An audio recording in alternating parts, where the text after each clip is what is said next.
wartawan, Pak. Halangan begitu.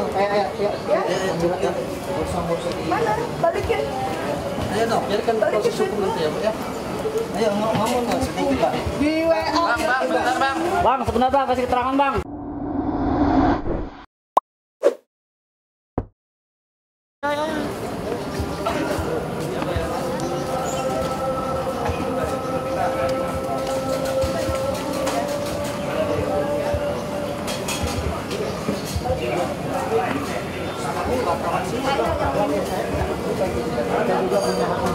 Udah balikin duitnya mana?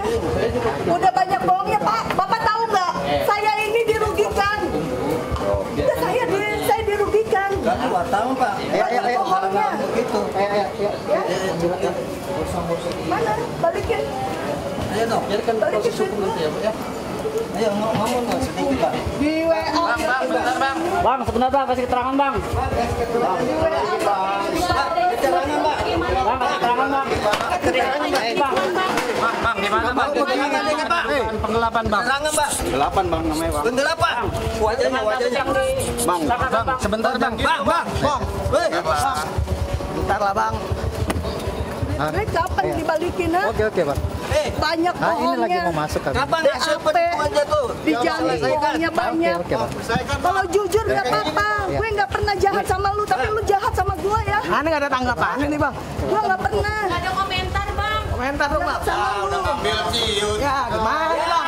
Ya aku cium. Kawal tuh penjahat. Dia ngambil dia. Ya lihat nih, Bang. Kawal penjahat. Kemarin manis mintanya. Oh, makanya lu jahat sama gue ya. Kawal penjahat. Penjahat emang udah ada. Kena mental itu dia. boleh bu, sini bu, sebentar bu. Di mana sini? Ayo sini aja bu. Sini aja bu, sini bu. Sini bu, sini. Iya, aku betul-betul kesel banget sama Dila Leo Amori. Di WA nggak pernah dibales, di telepon nggak pernah diangkat, nggak ada itikat baiknya. Aku dari awal aku marah-marah, wajar orang dibohongin gitu kan, dibohongin betul-betul dibohongin sama dia. Tapi dia sama sekali nggak ada itikat baik. Begitu aku kirim karangan bunga, malah dia buat laporan undang-undang IT. Makanya aku berharap semoga kepolisian dengan modus-modus kayak gini, modus-modus tidak mau membayar hutang, malah buat kriminalisasikan ke aku, itu harusnya ditangkap. Gitu. Jadi modus-modus orang yang tidak bayar hutang itu seharusnya jadi atensi pihak Polda Metro agar betul-betul ditangkap ini orang gitu. Karena bukti-bukti aku sudah kuat. 2,5 M yang aku transfer ke rekening bersama, diam-diam dia transfer ke rekening pribadinya dia dan dia buat untuk kepentingan pribadinya.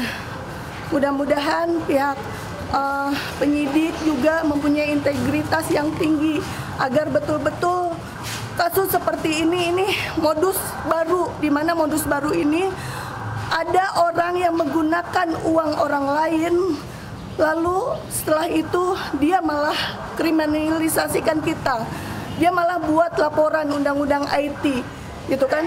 Tapi akhirnya dengan bukti-bukti yang ada, tadinya saya melihat dia punya anak kecil, saya kasihan, saya marah-marah wajar, tapi nggak pernah dia bales, nggak pernah dia ini angkat telepon saya, nggak ada itikat baik sama sekali. Akhirnya saya laporkan di Polda Metro. Saya harap penyidik betul-betul mempunyai integritas untuk betul-betul memberantas kejahatan modus seperti ini. Kita melihat juga kasusnya Bunga Jainal tuh sama seperti saya. Itu jadi mudah-mudahan kasus-kasus seperti ini yang tadinya berteman baik, ternyata dia bohong gitu kan, ternyata dia menggunakan uang kita, akhirnya bisa tertangkap. Terima kasih. Gimana tadi rasanya Aku sih sedikit lega sih udah marah-marah ke dia gitu kan.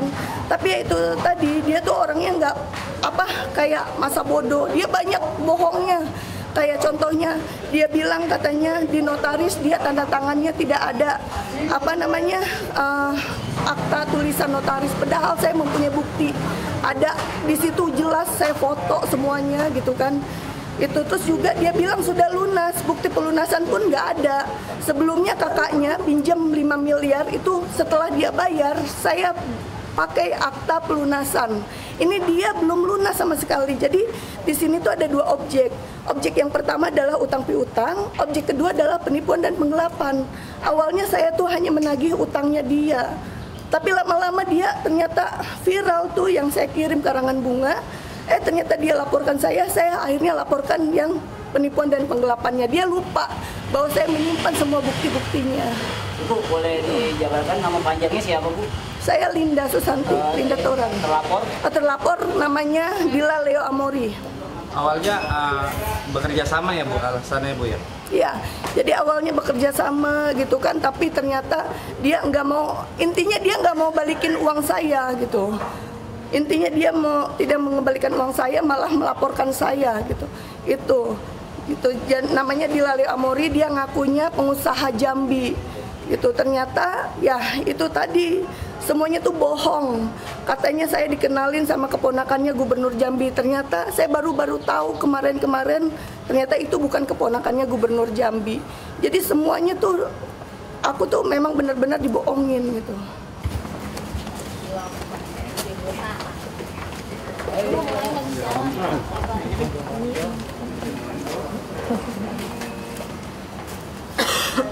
Oke Bu, sini aja Bu.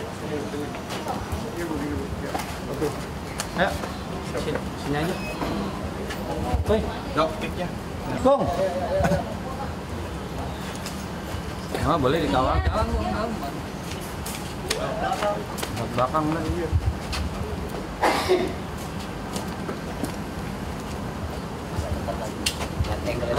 Dapat kan izin, Bang. Udah. Oke Bu, boleh diperkenalkan dulu Ibu suami terkait kasus apa Bu datang ke Polda? Ya, nama saya Linda. Ini suami saya dari Turki, namanya Ramazan, dan ini ajudan saya, namanya Bang Jaka. Jadi, Oke Bu, kedatangan ke Polda ini terkait apa Bu? Jadi aku melaporkan salah satu pengusaha Jambi, di mana pengusaha Jambi ini mengaku punya proyek dari Gubernur Jambi. Tapi ternyata setelah saya mentransfer uang senilai 2,5 M, ternyata proyek itu bohong gitu. Jadi proyeknya memang ada di Jambi, tapi dia bukan yang menerima proyeknya. Jadi dia seolah-olah pertama mengenalkan ke saya itu keponakannya Gubernur Jambi gitu kan. Tapi ternyata setelah saya merasa kok ada ganjal dan saya melihat mutasi rekening, yang rekening bersama sudah digeser ke rekening pribadi dia, tiba-tiba saya cek kebenarannya, ternyata itu pun yang dia kenalkan kepada saya ternyata bukan keponakannya Gubernur Jambi gitu. Nah, sebelumnya dia juga buru-buru minta dibelikan kapal gitu kan, karena proyeknya mau jalan. Waktu itu saya masih percaya, akhirnya beli kapal untuk proyek yang kantong parkir. Jadi kantong parkirnya di Jambi itu ada gitu kan, tapi ternyata bukan dia yang punya proyeknya. Jadi dia hanya mengatasnamakan, tapi dia melakukan kayak bikin seolah-olah proyeknya itu sudah dikerjakan oleh dia. Jadi ada beberapa dokumen dia berikan kepada saya, terus ada dokumen kantong parkirnya juga diberikan ke saya, tapi ternyata itu bohong semua gitu. Kalau boleh tahu ini bergerak bisnisnya di bidang apa sih? Minyak. Minyak? Iya, minyak. Berarti proyek itu berbentuk bisnis minyak ya? Iya, bisnis minyak. Jadi yang aku tahu dia punya proyek bisnis minyak, tapi ternyata diduga nih orang ternyata pelaku ilegal minyak di Jambi gitu. Untuk pelakunya sendiri berapa orang? Untuk pelakunya sendiri itu Dila Leo, dan berikut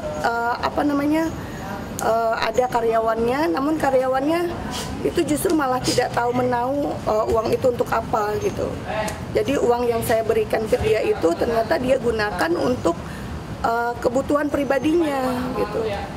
Berarti si pelaku itu dilaporkan oleh Ibu sekarang lagi diperiksa di Polda ini? Ya, sekarang diperiksa di Renata unit 3. Itu kan sebelumnya dia tidak hadir gitu, dan baru sekarang dia hadir. Atas laporan ini? Atas laporan saya, penipuan dan penggelapan. Sebetulnya kita ada 2 objek, jadi ada penipuan dan penggelapan, ada juga utang piutang. Nah, yang utang piutangnya itu dibuat akta utang piutang. Nah, akta utang piutangnya pun itu sebetulnya masih ada sisanya, itu senilai 900 jutaan kalau akta piutangnya. Nah, di akta piutang waktu itu saya ngirim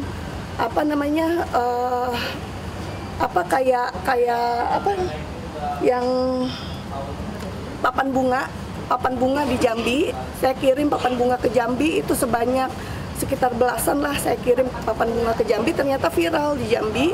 Ternyata dia melaporkan saya undang-undang IT. Padahal sebelumnya saya sudah somasi. Saya sudah somasi, di somasi sudah jelas apabila dia tidak ada itikat baik kepada saya, maka dia siap untuk ke media sosial, ke berita gitu. Dan dia tidak ada itikat baik sama sekali. Akhirnya ya saya kirim karangan bunga itu dan viral di Jambi gitu. Tapi saya dilaporkan undang-undang IT sama dia di Jambi, di Polda Jambi. Bu, yang membuat Bu yakin soal pemberian uang tadi apa sih, Bu? Nah, yang membuat aku yakin pertama dia memberikan dokumen bahwa dia mempunyai agreement sendiri dengan si keponakan gubernur ini. Jadi dia jelaskan semuanya, keuntungannya semuanya dia jelaskan. Bahkan kami bertemu dengan katanya keponakan yang sekarang saya baru tahu bahwa ternyata dari orangnya langsung, Bu, namanya Pak Arya. Pak Arya itu adalah yang punya proyek kantong parkir. Dan dia ketika ketemu dengan aku, dia hanya mencari investor, bukan di Laleo ini yang mendapatkan proyeknya gitu. Dia justru nggak tahu kalau aku ini investornya. Jadi aku taunya di Laleo tuh komitmen, kita ketemu 3 kali, komitmen. Pantas saja aku tuh nggak boleh nanya apa-apa, karena memang aku nggak ngerti soal minyak, jadi aku percaya gitu. Karena sudah ditemukan kan 3 kali pertemuan. Terus juga saya datang nyari-nyari kapal ke Batam.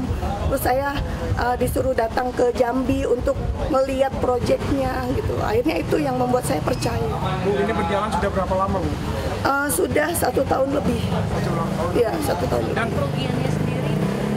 Ya, kerugiannya ketika kalau di rekening bersama itu 2,5 M gitu.